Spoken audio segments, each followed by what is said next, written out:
Hello! Today, gagawa tayo ngayon ng most common bread nating mga Pilipino. Ito ay ang pandesal. Ito ang mga sumusunod na Bread ingredients. flour, Evaporated milk, warm water,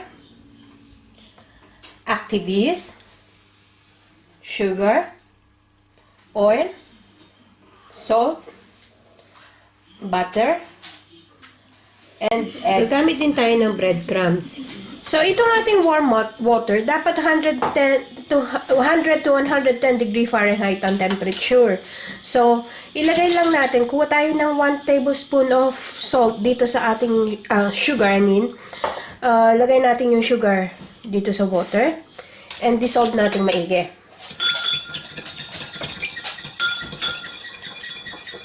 Once dissolved, ilagay na natin yung ating yeast. Sprinkle natin. And then mix it well. So we will keep this aside. And then iintayin lang natin mag-activate yung ating yeast at para umalsa for 15 minutes.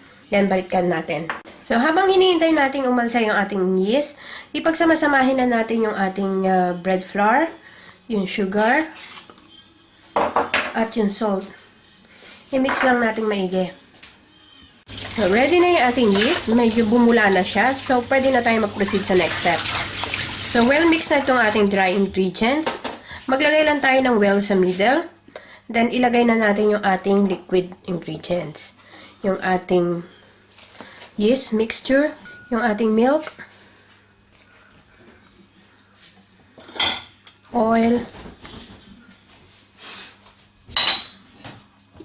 Yung eggs.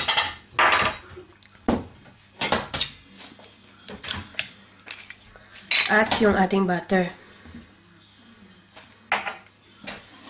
Then, imimix lang natin to using a spatula. Or, mas maganda, pag na-well mix na, pwede nyo nang kamayin bago tayo mag-proceed sa kneading. So, ready na itong ating dough for kneading. So, dito sa ating clean, flat surface, tayo ng flour. And then, ready na tayo mag-knead. So, make sure na malinis yung kamay nyo bago kayo mag-start mag-kneading. So, yun na pag knead. Push and press. Push. Push and press. Yun lang. Bali, press lang natin. So, parang pinapunch mo lang yung dough. So, we'll continue to knead for about 10 minutes. And then, check natin mamaya elasticity ng ating dough. Kung medyo sticky pa yung ating dough, mag-sprinkle pa tayo ng konti pang flour. So, may import ako ngayon, taga-masa, ang aking husband. So, para may puwersa yung pagmasa, ayan, in-import ko ang aking husband. Sige, kaya mo yan. Ayan. 10 minutes nang nagninid itong aking manual bread machine. Okay, yan, pang exercise. Okay ka lang?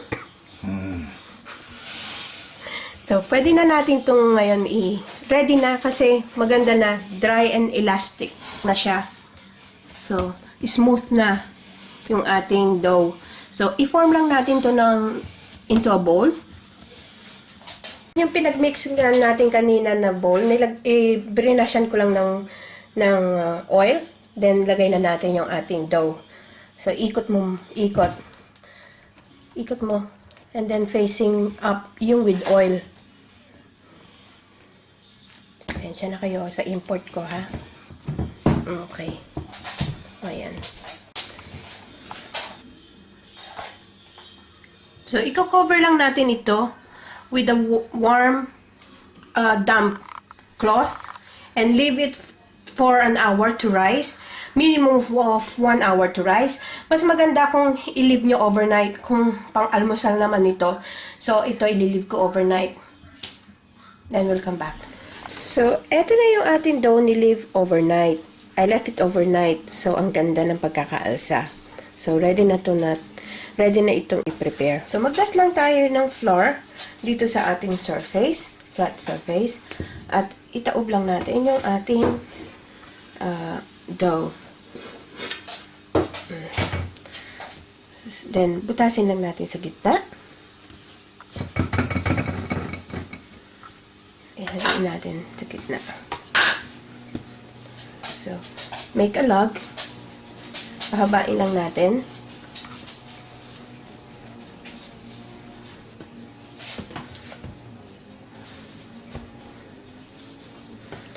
And then, hiwain natin ng paslant. Maybe 1 inch thick. So, yung pinagkata natin na side, i-roll natin siya sa bread flour. Then, yun ang facing up. Lagyan natin sa ating baking tray. Make sure na maglagay kayo ng spaces in between kasi aalsa ito mamaya pagluto. Magdidikit-dikit.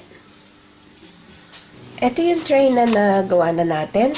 I-leave lang natin ito for another 15 minutes para paalsahin uli. At this point, pwede na tayo mag-preheat ng oven to 180 degrees Celsius. So, napaalsa ko na ito ng 15 minutes. This one is ready for baking. So, pwede na tayo mag-bake. Ilagay lang natin ito sa top shelf. And we will bake this for 12 to 15 minutes. So, this one's been baking for 15 minutes now. So, check na natin.